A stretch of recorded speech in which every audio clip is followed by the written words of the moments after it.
and welcome to Job Talk with SP Jane's School of Global Management. I'm Dr. CJ, your host, and we're broadcasting from the Entrepreneurship and Dreams Department at SP Jane's Singapore campus. This is your chance to ask questions about your job, work, career, or life mission. So if you have a work-related question or problem on any topic, doesn't have to be today's theme, just send an email to jobtalk@spjane.org, and our secret moderator will pass it to us. We'll either help you solve your problem or at least help you laugh and know you're not alone. Time for a Did You Know? Notable news to set the stage for today's talk. The global agriculture market tops US $12 trillion, growing at a healthy 9.4% per year. In non-industrialized countries, 60 to 80% of farmers are women. So any help to them furthers the UN's Sustainable Development Goals. Final fact, preventable pig deaths cost the agriculture industry $8 billion a year. My guest today is Matthew Rooda, co-founder and CEO of SwineTech, host of the popular Pig podcast and Forbes 30 Under 30 entrepreneur. Our theme for the day is You're Not Too Young to Be an Entrepreneur or Follow Your Dream. Welcome, Matthew. It's great to have you here today. Thanks for the opportunity to join you. So I wonder if we could start off with a little background on why on earth did you get into pigs and audiology? What is SwineTech all about? So I grew up in animal agriculture. My grandfather had the traditional backyard dirt lot family farm. I worked with him growing up a bit. My dad managed more commercial operations for a local company.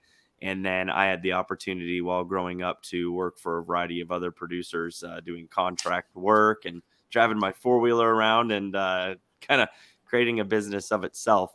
I had the opportunity then to go to the University of Iowa, and I was actually going there to study genetics and biotechnology in hopes of being an obstetrician. And that led me down a couple of interesting paths. One of them was working in nursing homes and hospitals.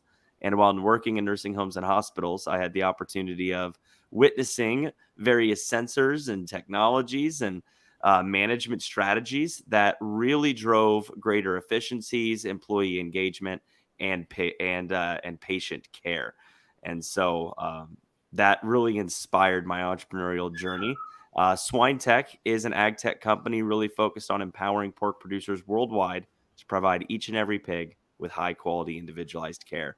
And our journey started with voice recognition technology and has now evolved into point of care management platform. Whoa, no, wait. Let's go back. So, I mean, this idea didn't just come out of, I see tech and I work in agriculture. How did you first come up with the idea of rescuing little piglets? And there was something about making the mothers stand up and something about the difference in baby cries. Well, what was all that? Yeah, so in pork production, the vast majority of piglet deaths happen from the mother rolling on them during the birthing process and shortly after. And so this can be from her laying down and piglets running underneath of her to try to drink milk. It could be from her finishing up a nursing bout and little pigs chasing to try to get more food, or just being in the wrong place at the wrong time. And as a worker in these farms, you can very quickly learn what is the sound, the rhythm, the frequency of a piglet getting laid on. It's screaming for its life. It's a breath, squeal, breath, squeal. And I thought, there's got to be a way for us to use voice recognition algorithms to automate this process and then find a better way to alert the mom to stand up, because today you have to run for your life to go find this pig. And then before it suffocates, which is only a matter of seconds, and then alert the mom by kind of pushing on her to get her up and lifting up her body off of that piglet to save its life. And so We Oh my wanted to gosh. create a more autonomous approach for that. Wow. So now, can you walk us through this process of, okay, you've been working with the pigs, you know the squeals are different, you know the importance of saving the piglets. Um, how did audiology and AI and voice recognition come into this? Very slowly. So I knew there had to be a way because Amazon Alexa was really a hot topic at the time, and I'm like, well, Yeah. if they can do the things that they're doing, there's another technology called Shot Point, which was basically microphones in communities to be able to triangulate public shooting events. I'm like, there's Wow. I got to mean, be a way for us. we haven't tried Shot Point, but Alexa talks to my husband more than I do. Yeah. Yeah, it feels like that anymore is the case.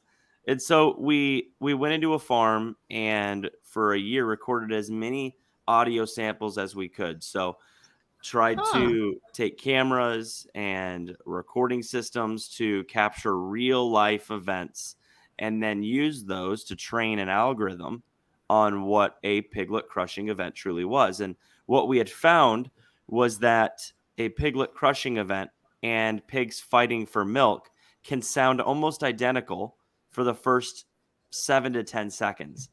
But after 10 seconds, you could clearly identify and distinguish a piglet that was fighting for its life. And then we developed a lightweight wearable with a medical Oh, wait, wait, adhesive wait, that wait, we wait, wait, wait. There's something key here. yeah. So you wanted to study medicine, so you know something about health and the mothers and everything. You know about art, agriculture. Yep. So were you also getting a degree in like computer science, engineering, software development? I wasn't. I had no background or interaction with software development or engineering at all. I we started this, went 4 months in, and then we found somebody to join our team that did. But it was just pure ambition and genuine confidence that we're going to find a way. If this So could be solved, we're going to find the way. we're going to find it. So there's a good deal of hubris, and every entrepreneur can tell you you have to. But you just said we. So who's we? You didn't start it alone? No, a really good friend of mine named Abraham Espinoza. He was a immigrant from Mexico who I met at college, and he was studying computer science. And early on, we thought that was going to be the route, and then we learned very quickly when you're developing AI algorithms for voice recognition, a couple years in school is just not quite enough to be able to conquer feats. So he quickly moved into an operational role with us, and we went and found a third co-founder named John Rourke, who had decades of experience really developing solutions in various fields. And we met him at an event, and he was from Arkansas. We're in Iowa, so we're talking 12 hours driving apart from Yeah, one that's a another, long way. long ways. And he grew up in the same hometown we did that I did of Hmm. 10,000 people, and so there was these Hmm. weird synergies. It connected really quick, and we kind of moved on from there. And this is really interesting. It started with a friendship. It started with some personal experience type ideas, but you weren't just a bunch of kids in a garage.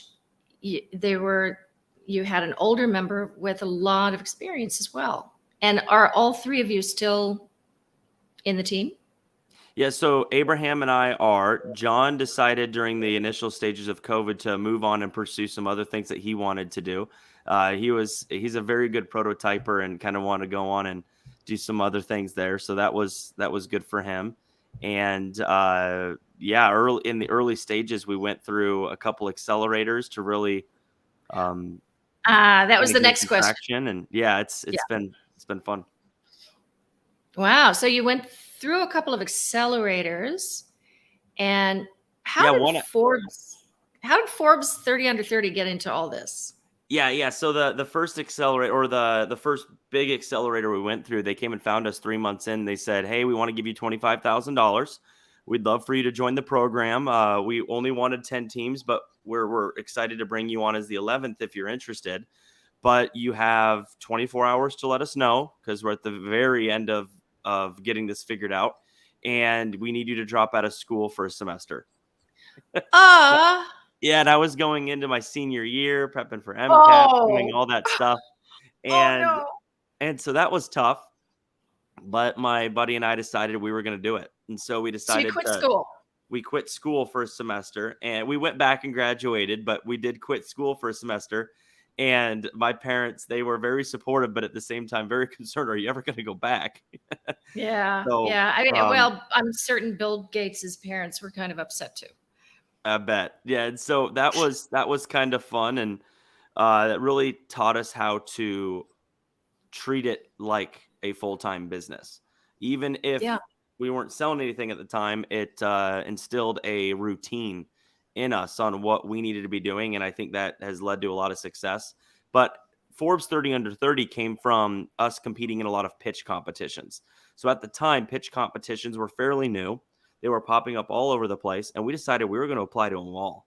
In Iowa, the University of Iowa, they told us, if you get accepted to a pitch competition, we will pay for your travel and your lodging, because they were really trying to get their And name they out set no there. limits on this, did they? They set no limits. Didn't And think. it was a Oops. win-win, though. It was a win-win because we went out and, I think we won 26 of the 31 that we competed in, and brought in $350,000 in startup funding that allowed us to truly get to that next level. And one of those competitions was the Lemelson MIT Invention Award. And so with that award, they had actually worked very closely with Forbes, and that's how we got on Forbes' radar. And then Forbes reached out to MIT. MIT reached out to us, and they said, hey, you really should apply. Let's get something put together. And we ended up getting announced as the Forbes 30 under 30 manufacturing and industry. Wow. Now I'm certain it would have been really tempting to just focus on your product, just focus on the business. But this competition thing must have taken a huge amount of time. Not a crazy amount, but at No? the same time, when it's hardware and you got to get all the data, it was easy to manage them in parallel. Um, Not doing the business plan competitions wouldn't have necessarily helped some of the other stuff go faster, and we needed the funding. When you're a student and you have a hardware device that you're trying to create, startup funding can be very, very difficult. And so we needed to be very creative about how we were going to access that capital without substantially diluting us too early in that innovation process. So did the actual competitions, did preparing yourself for those improve your business? So Absolutely. there And was it good sales. introduced us to It was worth. partners and investors and other groups. So most of our seed funding came from individuals and investors that we had met at those competitions. And I think there was a certain level of social proof that we got from winning, where investors in the room could be like, well, I guess if I throw a little money into this one, I can't be all that wrong. They did win. So I think there was some social proof that helped us get individuals and angels to jump in and maybe give us money that might have not otherwise. Oh man, so that is a huge tip for everybody watching, to go ahead and involve themselves in those competitions, the accelerators, get your startup out there even before you have a product, even before you've sold it to anybody. Yeah, we were always told by our first lead mentor from the first accelerator. He says the biggest mistake a lot of startups make is they get into people's minds and then they're forgotten. He goes, Uh, you cannot be forgotten. Make sure you stay on top of everyone's minds in this seed stage, because you need to stay relevant. Otherwise, going out and finding capital can be very difficult. So figure out ways, attend events, just be in front of people and stay relevant. He said that's just one thing you can do to give yourself a slight edge. so wait a minute, other than sending Christmas cards, what are you doing to keep on people's minds? You're not just getting on new people's minds, you've got to stay on their minds. What are you Absolutely. doing? And so we did like updates, newsletters every month for those Okay. who were interested. We went and attended some Rotary events where we talked to local individuals through that. Got involved with the local government and the state governments for the events that they were having for entrepreneurship. The universities, when they would put on events, we would attend and show up for that, and then tried to get as many speaking engagements as possible. So in reality, when I look through my lens today and sales and what we're doing to really grow our business, it's not a whole lot different from those events that are relationship driven. So relationship driven business is not all that different from getting seed funding for a startup. You are focused on being in front of people, being seen as a thought leader for whatever you are trying to accomplish, and then making sure that you are being trustworthy and respectful through that whole process. So um, it's crazy how similar both processes can be, whether it's a customer or a group of investors. Brilliant. Now, you mentioned that there's some hardware involved in Yep. this stuff that you're doing. So, what is there, a little forklift that lifts the mother, or how does, what actually works on the So ground? it was kind of like a baby monitor and a wearable. So we had this monitor that was sitting in the pen with the pigs, and that was what was listening and talking to all the other baby monitors on a mesh network. And then it would triangulate the position of the pig and basically say, all right, it's in this pen, because we're talking about Okay. hundreds of piglets. I mean, it could Yeah. be anywhere, and you're in a room and it's echoey. So we really had to triangulate that piglet. Ooh. And then we needed to alert the sow to stand up, which was problem number two.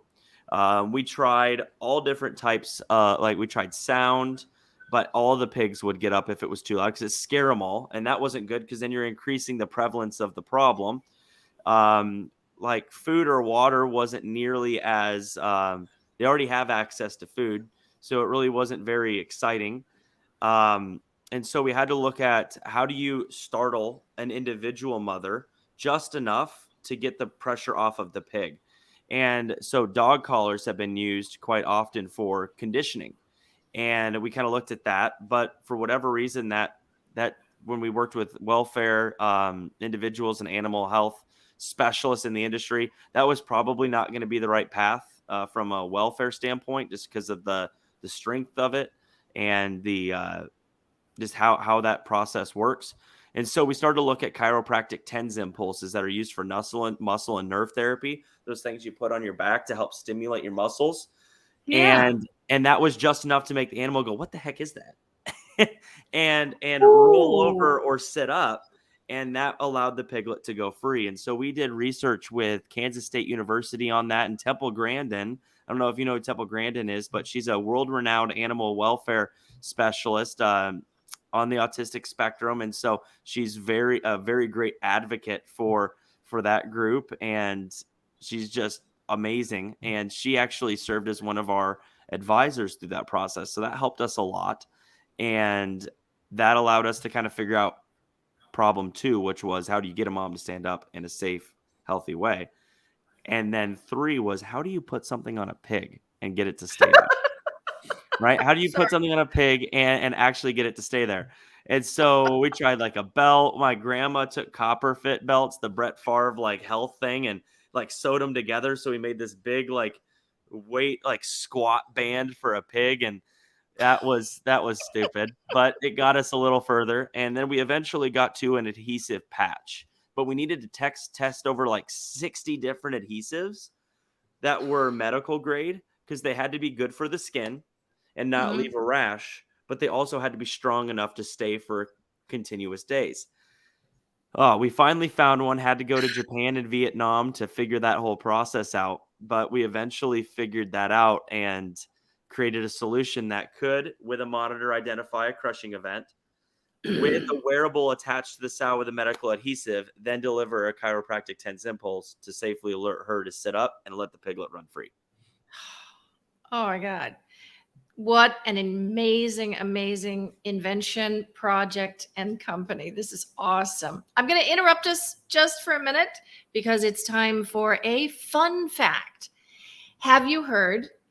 These are from the totally awesome book of crazy stories by Bill O'Neill. Speaking of farms, land, agriculture, a few years ago, an Australian man tried to sell some land on eBay. While this is not entirely unusual, he described it as a country with very ordinary weather. Sadly, Even after the sale price reached over 3,000 US dollars, eBay had to pull the ad since he didn't actually own the property. He was trying to sell New Zealand. Yeah. So, so tell us a little bit more about the after you figured out all of this and exactly what product, how have you managed the growth since that time? Yeah, so it's been a wild journey. We successfully developed the product, got it in the field, commercialized it, and what we were finding was we had about 4,000 hours of video footage on the device and saving the pigs, and we knew it was working, and it was working really well. However, when we got it out to customers, it was very inconsistent what the throughput improvement was. What we were finding was we were saving the pigs, but the success or failure of the pigs we saved varied considerably from farm to farm because we're very early in that pig's life, which means there are countless other processes and other care that needs to be provided in a compliant way to give that pig the greatest chance for success. And we learned that we really had very little control at the end of the day over our value. We had control over creating value, but we had no control over sustaining that value through Ah, the system. And so we started talking to other technology companies in precision tech, and we found they were facing the exact same problem. huh. And we needed a way to solve that. And so enter COVID. So with COVID, it broke our supply chain. Ah. Producers had nowhere to sell their pigs. They were losing money hand over fist.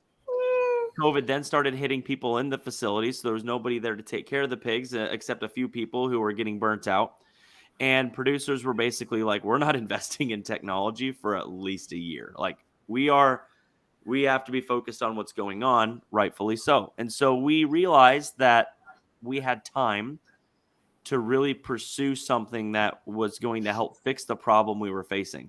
And this catalyst, which was COVID, created more of an opportunity than a crisis for us. The first week, it seemed like a crisis, but we sat there and really tried to figure out how do we make the most of this bad situation. And so we started to think about that. And that's when the light switch came from healthcare again for me. And we were trying to figure out process compliance, labor efficiencies, employee engagement, pig care, and patient management systems and point of care platforms in healthcare do just that. So I started to do some research and found that healthcare is a low margin business. Their biggest issue Hmm. right now is labor. And definition of success is throughput efficiency, cost, management, and care. And then when you looked at the day-to-day processes that I worked through and that nurses work through, there's a routine of care, there's documentation and treatment intervention, there's entertainment, and there's also tragic events that can take place. All of that lined up similarly. And so we decided that we were going to work with local hospitals, local universities, and create a prototype of using patient management systems and point of care platforms as a solution to everything we were facing in pig production. And sure enough, through this research, we also found that the technology companies in human health were facing the same problem. You know why? We have sensors throughout nursing homes and hospitals that are supposed to tell us there's problems. It might be a pull Right. cord, it might be a Right. fall signal, but we used Hmm. to only have lights outside of the doors. And if a nurse walked into a hallway and they saw there was a light outside the door signaling there's a problem, they might see 8 lights in a hallway. Well, which one do I go to Mm. first? Yeah. And because you can't prioritize based on need, the value of that technology would be constantly inconsistent. And so Yeah. they created patient management systems to help drive those emergencies through SOPs and prioritize emergency care for caregivers alongside daily workflows, administrative Yeah. tasking, improved communication, and records transmission. And so we really brought that to the swine industry, and now today are working with over a few million pigs in the US and Canada, expanding potentially here soon to Australia, Spain, and Mexico. And it's been an exciting event, but we took full control over process compliance, over pig care, and help put people in the right place at the right time more consistently. Not because they weren't trying, but because time management in a farm with so much going on is so hard. And with labor being so diverse today, there were so many bilingual language barriers that existed Huh. in the US and in Canada and Mm. in many other places. And so we Yeah. were able to make it easier for somebody from Iowa who didn't speak Spanish to work alongside and communicate efficiently with someone from Mexico who didn't hardly speak English. And it's Hmm. really translated into more pig savings from a life saving standpoint than SmartGuard was able to ever able to do on its own. So it's been quite the successful pivot, Wow. and it was quite the journey. Oh my gosh. And I wonder if in future, some of the things you learn in the agricultural environment can be transferred back to hospitals and nursing homes to save human lives as well. We've It's got, really cool. They're actually doing some of that. They're using computer vision in pig uh, production to identify if an animal is developing a limp or like an oh, injury that uh-huh. would be life threatening. So that way they can intervene more quickly. And now in people, they're putting cameras in hallways to try to do the exact same thing so that Hmm. they can identify maybe somebody fell and we never knew about it. The best way then to figure it out is, are they limping today? Is there a Hmm. substantial change in the way they walk? And if so, we might have identified a life-threatening event earlier than what we ever could have before. So it's really As a matter, cool how it's crossing boundaries. absolutely. As a matter of fact, there's in human health care for the elders, there's something called a magic carpet that tracks your gait when you're Oh, walking. cool. And when your gait changes, it can alert your caretaker, your daughter, whoever, that, Gamma's gait has changed. We predict that she'll fall in about 3 days. So there Incredible. are some of those kind of things that can be built even into your floors, or can be, it could be cameras tracking your gait as well. Brilliant. Now, we have a message from Farah Naz saying, this is so inspiring. It's not only business, but actually caring for life. And that brings me to the next question. Oh, okay. Before I get to that, if any of you out there do have any questions about entrepreneurship, crossing boundaries, the work you do, the work you want to do, anything at all, just send an email to jobtalk@spjane.org. So I hate to bring it up, but you are saving lives, but there are lives that are going to get eaten later. Yep.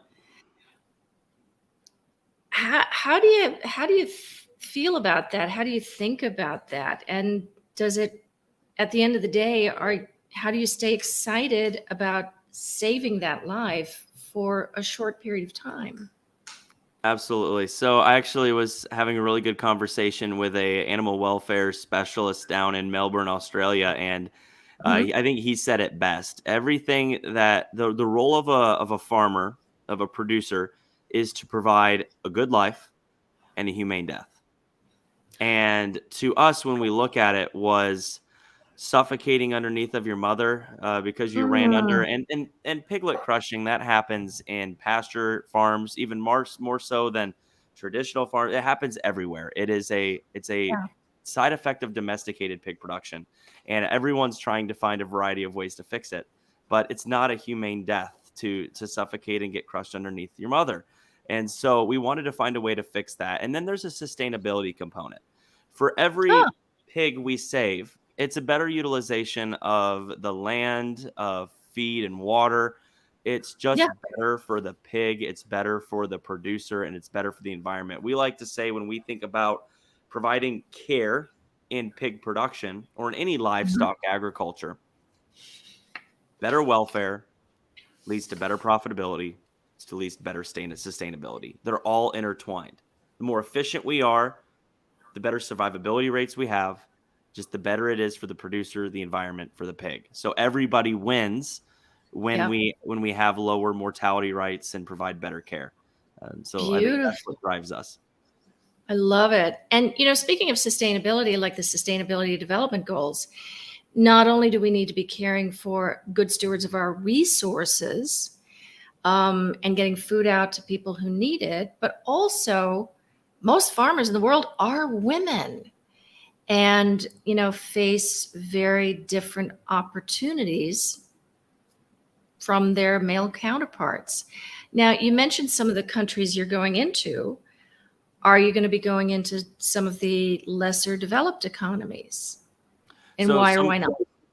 so some of the lesser development economies are much more backyard production that Yep. labor efficiencies, workflow automation, a lot of that is a lot less important. It's a lot Yep. less of a need. Now, as we grow and we bring Smart Guard back and focus on that a little bit more after this platform is more globally present, I feel like that technology can have an impact in those environments. But the workforce Mhm. automation and management, it's that's going to be much more geared towards like China, Thailand, Vietnam, Yep. Australia, as opposed to some of the places in Africa. But South Africa is really developing as a grower of pig production. We'll really see what happens in Africa as a whole. But I think that's that is a continent with so much opportunity. And it's just going to be a matter of, do we get there? Poultry starting to take off in Cameroon. And we'll just kind of see what happens. Terrific. So for now, it's the big producers, but maybe someday anybody could strap a belt on the pig, use your mobile phone, and you're ready to save some lives and be good stewards. Absolutely. Let's get back to you as an entrepreneur and your career. I mean, as far as I remember, you never envisioned being a founder and CEO of a SwineTech type company. Yeah, correct. I was not looking for a problem to solve. I was Yeah. not looking to be an entrepreneur. Growing up, so many tendencies, all the things that you You would want to look be a for and say, doctor, for heaven's sakes. what's that? You wanted to be a doctor, Yeah, for I heaven's wanted to be a sakes. doctor, Yeah. which looking back was probably not the right decision. But yeah, I mean, growing up, there were so many things that I was doing to be creative and be efficient and to Mm, start little businesses. But I had never thought of it as a high growth tech startup. That was just never yeah. anything that came to mind. But a lot of advice I have for individuals aspiring to be entrepreneurs comes from the route that I have taken. And that route was, I put myself in an environment where I was trying to be successful. I applied a strong work ethic and a dedication to being the very best at what I was doing. And things held me back. And I quickly learned that the things that were holding me back were holding others back. And then I did research and found out that this was a bigger problem than just $1 billion problem. And so I think by applying ourselves in whatever field we're interested in, we're always going to find a barrier. And then it's just a matter of, is this barrier that I'm facing $1 billion problem? And that's ultimately what happened. Okay, that makes sense. And so there's tons of opportunities out there that you could be taking advantage of, but prioritize, get the big one, because all the entrepreneurial journeys are going to be hard.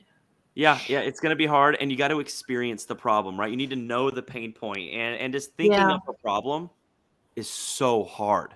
And emulating what you see other people solving, if you don't have your core philosophy to Mm, how you're going to solve it, what is it? It says, was it success breeds imitation and imitation breeds failure?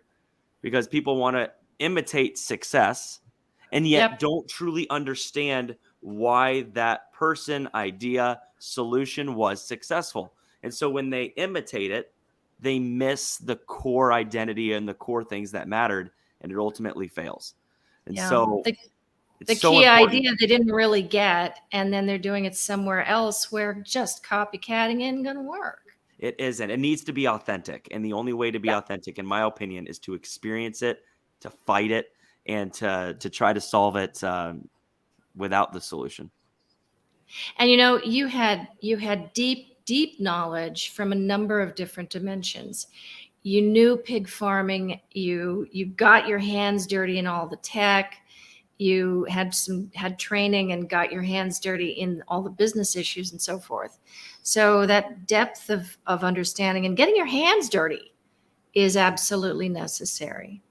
Yeah, Now, yeah, yeah. We were probably up till 4 or 5 in the morning in a farm during school collecting data, and so yeah, yeah, it's not going to be easy in any way at certain points of time, and um, it's a journey and it's fun if if you're passionate about it. absolutely. And you can't expect rewards in the early phases of that journey. That's not going to come till later. You just have to keep doing it for whatever reason, but not because anybody's buying your product, because you don't have a product yet. You don't. You got You to haven't find sold small it. victories, and you got to create wins and find ways to create wins to keep yourself inspired and excited. Because yeah, it's especially with hardware, it's a long road before you start to get customers and you get to see their faces, and that inspiration and that victory starts to drive you. So the hallmark of someone who succeeds at 0 to 1 is persistence. Absolutely. Just keep going. Now, okay, you're in a position that you kind of originally hadn't envisioned. Where would you go from here? I Yeah, so, mean, are yeah. you going to be an entrepreneur forever? Are you going to do other things? Are you going to be that doctor? Do more ventures? So it's hard to answer because at this time I'm so focused on Yeah, what we're going through. I'm sure after this stage, the next stage will become clear and prepare itself there. But um, I'm excited about the industry I'm in and what it's doing to help feed the world. But I'm also excited about a wide variety of other interests and industries. And so I think right now the future is an open book, and we'll finish this chapter out strongly and see where it goes from there. totally makes sense. And final question for you. Ah, at last, she's going to stop asking questions. Now, you've given some beautiful advice to entrepreneurs. Do you have any final advice for entrepreneurs, dreamers, anybody before leaving the stage? Yeah, passionately pursue something. Doesn't have to be Huh, a business idea. Passionately pursue something. something. And in that something will breed ideas. So passionately pursue something, stay curious, and don't be afraid to try something new. I think those are the 3 things that I would say I would recommend to aspiring entrepreneurs or anybody out there who's trying to make a difference. Beautiful. I love that. So now I think it's time for a puzzler, folks. And keep thinking of questions to ask Matthew. You've got him here on stage right now. Let's do a puzzler and give everybody a chance to send in some questions for Matthew. All righty. From the 125 Best Brain Teasers of All Time by Marcel Denesi. Last time we asked, a man takes his car to a hotel and the moment he arrives, he's declared bankrupt. Why? And the correct answer from no one sent the answer in. Correct answer is he was playing Monopoly. Now, today, since we're on the topic of animals, I thought I'd give you this one. Here's this week's puzzler. How many pets does my friend have if all but 2 are dogs, all but 2 are cats, and all but 2 are rabbits? Say it again. How many pets does my friend have if all but 2 are dogs, all but 2 are cats, and all but 2 are are rabbits. Just send your answer to this week's challenge to jobtalk@spjane.org. And remember, as Albert Einstein said, logic will get you from A to B. Imagination will take you everywhere. So we've got 4 minutes to explore some final questions for Matthew. Nobody has sent any in. But I got to ask you something that I happen to know a little bit about Matthew because he was featured in my first book on lateral innovation, Fusion.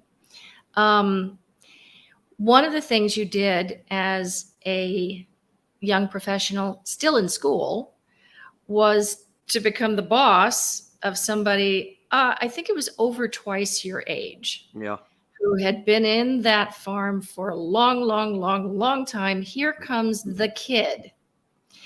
And now you're also a young guy with a staff. I haven't asked the age of your staff, but here's the kid with the ideas. How do you manage that? It was hard. It was probably a poor situation to put somebody in, but it's just the best we had. And so I had been around, and yeah, they had promoted me over an individual that had been there for a while. And I think to have successfully navigated that as best as possible, a lot of patience and grace was the best approach. But I was so ambitious about going and doing things. It was kind of like join the ride, let's go. And so yeah, I think when you're in those situations, it's going to be really hard because there is a perceived way of doing things. There is a clear experience gap, but that doesn't always mean there's a knowledge gap. And I don't think I walked into that situation thinking I knew more, but I did walk into that situation more coachable.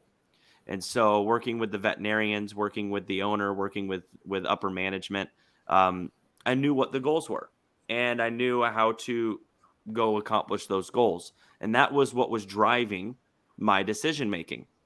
And so I think if I would have more clearly articulated what are the goals, why am I doing what I'm doing, and been more empathetic to the situation that individual was in, it would have gone really well. It didn't go terrible, but it didn't go great either. It was a great learning experience for me. I later found out that after I'd kind of moved on to healthcare and all the other things that it wasn't just me. It was a wide variety of other things, but it doesn't matter. It doesn't matter. There's those opportunities present themselves, and in the moment they feel like it's just an unfortunate thing that you have to deal with.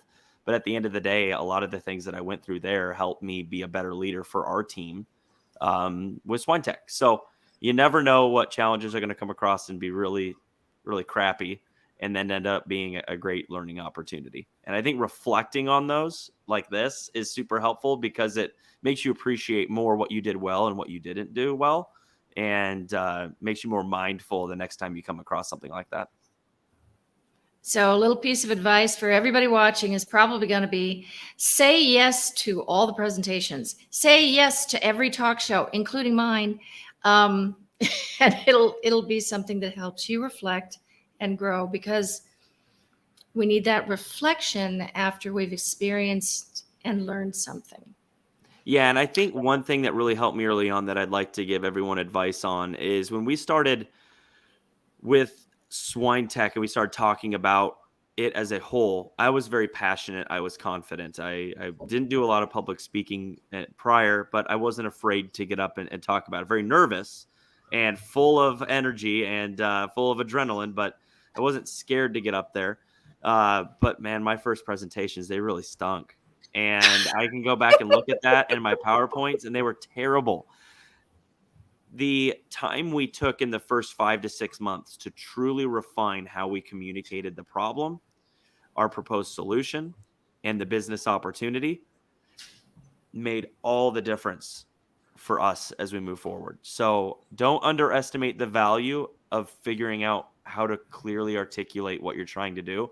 And that meant hundreds of hours of practice standing in front of a camera. And so talk with mentors, get better, get clear, understand what you're going to say and how you're going to say it, script it if you need to start, figure it out, because how you communicate what you do is going to be of the most importance, because your philosophy, your true authentic vision, nobody else is going to figure that out unless you clearly communicate it. Beautiful. And that clarity of presentation and the clarity of your ideas comes back into clarity of your business strategy Yes. and how you operate. Beautiful. Well, it's happened again. You've squandered another perfectly good hour listening to Job Talk. Thank you to our esteemed guest, Matthew, and we'll see you next week. Bye for now.